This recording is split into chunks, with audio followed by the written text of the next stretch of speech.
नमस्कार, कैसे हैं आप? अच्छा लग रहा है ना बारिश में? एंजॉय कर रहे हैं बारिश में? मैं उम्मीद करती हूँ आप घर पे होंगे, स्वस्थ होंगे। अच्छा, मुझे एक बात बताइए, जब भी आप अपने दोस्तों से मिलने जाते हैं, उनसे बातचीत करने जाते हैं, खेलने जाते हैं, तो आप उनका स्वभाव देखते हैं कि उनके कपड़े देखते हैं? आप उनके स्वभाव देख के उनसे अपनी पहचान, उनकी पहचान आप कैसे जानते हैं? उनसे बातें करके, उनसे शेयरिंग करके। ठीक है, कि ये मैं आपसे क्यों पूछ रही हूँ, क्योंकि आज का हमारा पाठ है आदमी की पहचान। इससे हमें पता चलेगा कि इंसान की पहचान किससे होती है, उससे कपड़ों से कि उसके चरित्र से, उसके रंग ढंग से, उसके स्वभाव से, कि सिर्फ अच्छे अच्छे और कीमती कपड़े पहनने से। तो चलिए आइए एक बार हम लोग पाठ पढ़ लेते हैं और शब्दों का सही उच्चारण जान लेते हैं। तो आइए बच्चों, हम लोग एक बार पढ़ लेते हैं आदमी की पहचान। शीर्षक क्या है? आदमी की पहचान। पाठ 3, पाठ 2, आदमी की पहचान। एक बार नसरुद्दीन साहब घर पर आराम कर रहे थे, तभी उनका सेवक आया और बोला। ये कहानी है नसरुद्दीन और उनके एक दोस्त की। साहब, दरवाजे पर कोई आदमी आया था।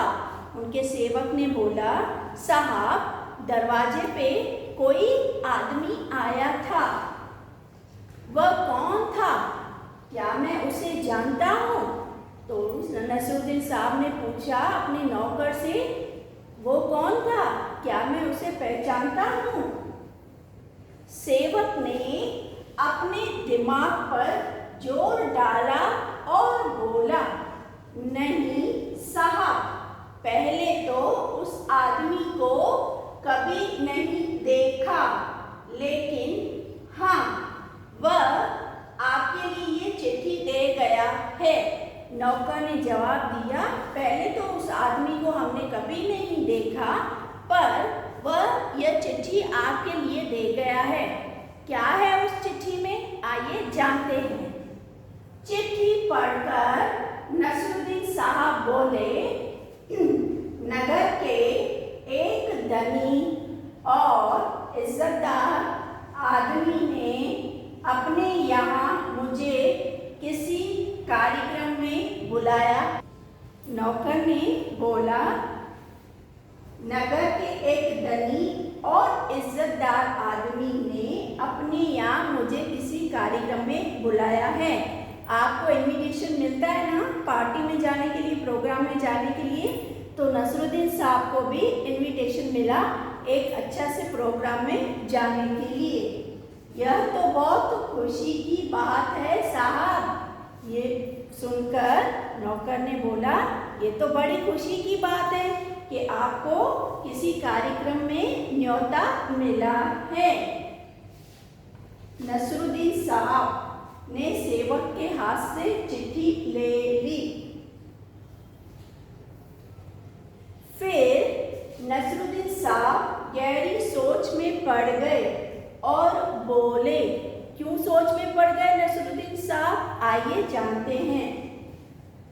भाई, मेरे पास तो ऐसे कपड़े ही नहीं हैं, मेरे पास तो ऐसे कपड़े ही नहीं हैं जो मैं उस बड़े से कार्यक्रम में पहन सकूं।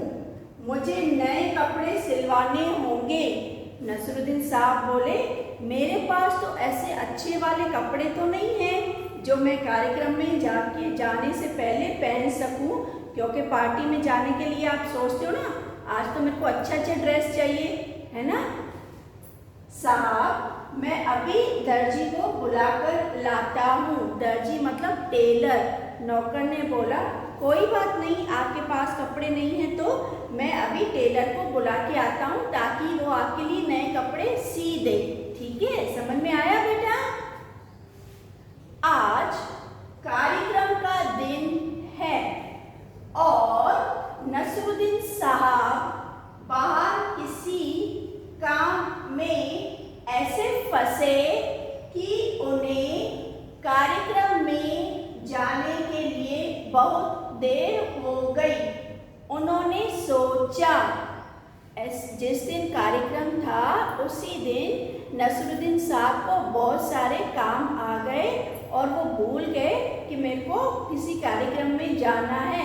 फिर उनको याद हो आया कि मुझे किसी कार्यक्रम में जाना ज़रूरी है।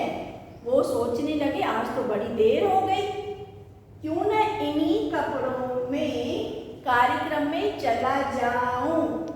यदि नए कपड़े पहनने के लिए घर गया तो और देर हो जाएगी।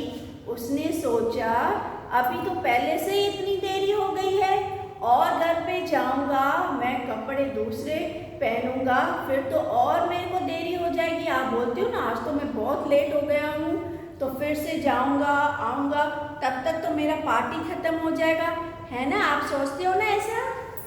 फिर क्या हुआ आइए जानते हैं। वे साधारण कपड़ों में ही कार्यक्रम के लिए निकल पड़े। तो वो घर पे नहीं गए और उन्हीं कपड़ों में वो कहाँ पे गए, कार्यक्रम के लिए निकल पड़े। नसरुद्दीन साहब कार्यक्रम में पहुंचे। नसरुद्दीन साहब कार्यक्रम में पहुंचे और उस धनी आदमी से मिले जिसने कार्यक्रम में आने के लिए चिट्ठी भेजी थी।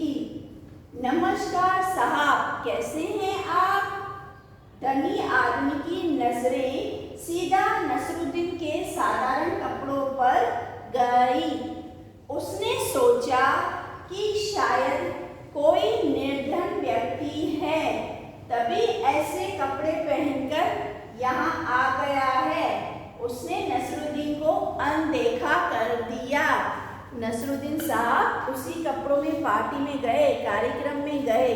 फिर क्या हुआ, जिसने उनको बुलाया था वो उससे सीधा मिले, पर उस कपड़ों में देखकर उन्होंने उसको अनदेखा कर दिया।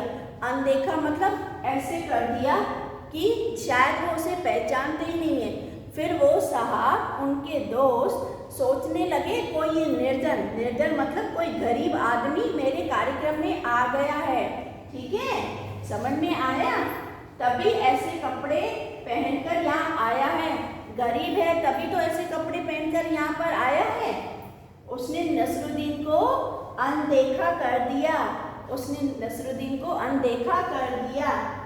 कार्यक्रम में दूर दूर से राजा महाराजा आए थे, जो महंगे कपड़ों में अलग ही चमक रहे थे। वहाँ खूब रौनक थी, पर किसी ने भी नसरुद्दीन साहब को नहीं पहचाना। वहाँ तो बड़े बड़े लोग आए थे, बड़े बड़ी पार्टी होती है तो बड़े बड़े आते हैं ना लोग, कभी सेलिब्रिटी आते हैं, कभी कोई आता है, तो सब सिविल ड्रेसेस में और अच्छे कपड़ों में रहते हैं ना, ठीक है। तो वहाँ पर भी बहुत सारे बड़े बड़े लोग आए थे, राजा महाराजा, और खूब चहल पहल रौनक लगी हुई थी। तो इसलिए पर किसी ने भी नसरुद्दीन साहब को नहीं पहचाना। उधर इतने बड़े बड़े लोगों में जहाँ पर नसरुद्दीन साहब को पुराने कपड़े पहने हुए थे, तो इसलिए नसरुद्दीन साहब को सबने अनदेखा कर दिया। वहाँ पर किसी ने भी नहीं पहचाना। समझ में आया? अभी आपको ये पाठ 2 बार दोहराना है और कठिन शब्द को आपको अंडरलाइन करना है और अपनी कॉपी में लिखना है। बाकी का पाठ हम लोग कल जानेंगे। Till then remain safe and one more thing, happy monsoon बच्चा, बाय बाय।